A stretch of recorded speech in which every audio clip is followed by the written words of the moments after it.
is this? I'm like, I was like, yes. I had a brain from like, wait, whose theme song is this? And then Sanity, I'm like, oh my God, it's Nikki Cross. Oh my God. Yeah. Yeah, it is. And of course, my immediate response is, wow, they're in Manchester for SmackDown. This is the perfect crowd to hopefully. It all makes sense. There is a question on whether or not this is actually an official call-up for Nikki Cross, or is this just a one-time appearance? I'm hoping it's a call-up.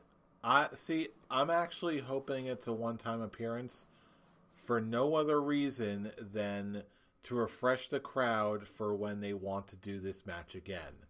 Because these two can absolutely turn this whole thing into an extended feud. Mm. And like I said, Manchester crowd is the perfect crowd for Nikki Cross to at least appear on. Because if they did this in some mainstream audience in the States, who most likely don't watch NXT as frequently as the most of the Manchester crowd, they wouldn't get a big as much as a response for Nikki Cross as they got in this show. And Nikki looked strong in this one, even though she lost. Mm-hmm. And it was another great match. Mm-hmm. Which is really making me hope that whatever they do, I hope it preserves the credibility of this kind of matchup. Because I enjoyed this thoroughly, and I absolutely want to see more. As do I. So any other final thoughts on SmackDown? Rey Mysterio and Andrade Cien Almas. Another great match. Like I said, all the matches were great. All the segments were great. All the in-ring promos, the backstage promos, the matches, everything was just so perfect on this show. And the only real criticism I have is just they have to pack so much. This is for Raw and SmackDown. They had to pack so much because they had their time completely wasted in building up this stupid wasted time event in Crown Jewel. It makes the episode come full circle. Crown Jewel was just nothing more than a complete waste of time. And that's what actually made me more angry about this week than anything. More than just the pay-per-view actually in the end leaving me angry.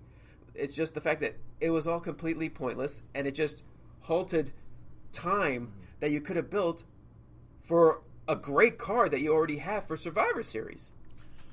Yeah, thankfully there are absolutely plenty of pieces to make a great Survivor Series this year.